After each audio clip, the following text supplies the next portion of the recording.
Doctor Bhimrao Ambedkar గారి మహావిగ్రహం, statue of social justice ఆవిష్కరణ సందర్భంగా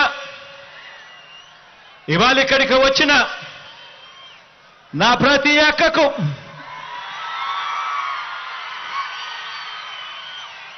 నా ప్రతి చెల్లెమ్మకు, ప్రతి అవ్వకు, ప్రతి తాతకు, ప్రతి సోదరుడికి,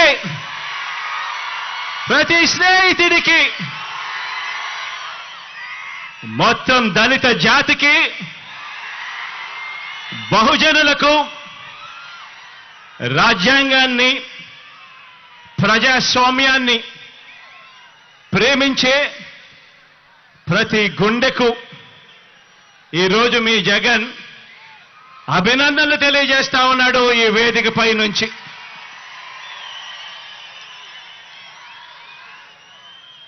ఈ మహావిగ్రహం,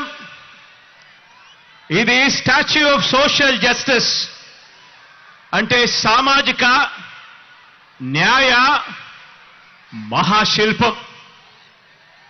ఎప్పుడైనా కూడా ఇటువంటి విగ్రహాన్ని చూసినప్పుడు మామూలుగా అమెరికాలో statue of Liberty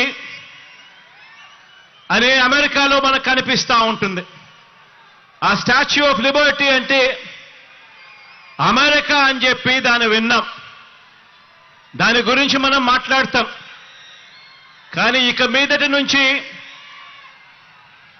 statue of social justice అంటే ఇక నుంచి ఇండియాలో విజయవాడ అని చెప్పి ఇక మీదటి నుంచి మారుమోగుతుంది.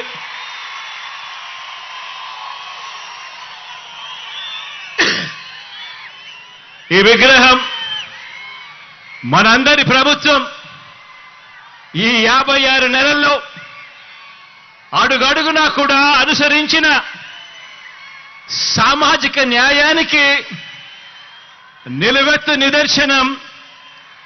ఈ విగ్రహం ఇక్కడే విజయవాడలో ఎప్పుడూ కనిపిస్తూ ఉంటుంది. ఆశ్చర్యం ఏమిటో తెలుసా?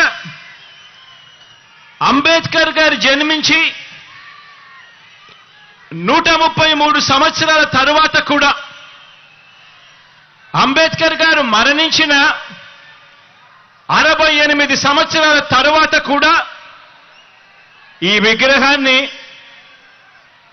స్టాచ్యూ ఆఫ్ సోషల్ జస్టిస్ కింద, సామాజిక న్యాయ మహాశిల్పం కింద ఈ రోజుకి కూడా ఏర్పాటు చేసుకుంటా ఉన్నాం. ఆలోచన చేయమని అడుగుతా ఉన్నా. ఎందుకు చేస్తా ఉన్నాము? కారణం, ఈ విగ్రహం వేల సంవత్సరాల భారత సామాజిక చరిత్రను, వేల సంవత్సరాల భారత సామాజిక చరిత్రను, ఆర్థిక చరిత్రను, మహిళా చరిత్రను మార్చిన ఓ సంఘ సంస్కర్త, ఓ మరణం లేని మహనీయుడి విగ్రహం ఈ విజయవాడలో ఈరోజు ఆవిష్కారం అవుతా ఉంది.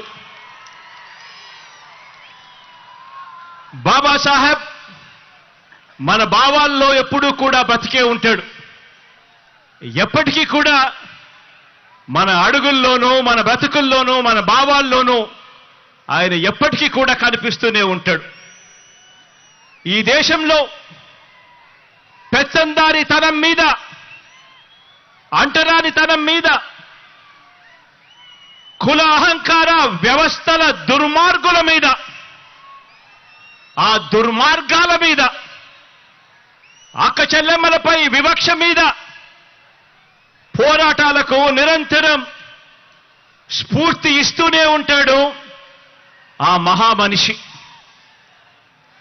విజయవాడలో, అది కూడా స్వాతంత్ర సమర చరిత్ర ఉన్న మన స్వరాజ్య మైదానంలో, అది కూడా 75వ రిపబ్లిక్ డేకు సరిగ్గా వారం రోజుల ముందర మనం ఆవిష్కరిస్తా ఉన్న ఈ అంబేద్కర్ గారి మహాశిల్పం, మహాశిల్పం.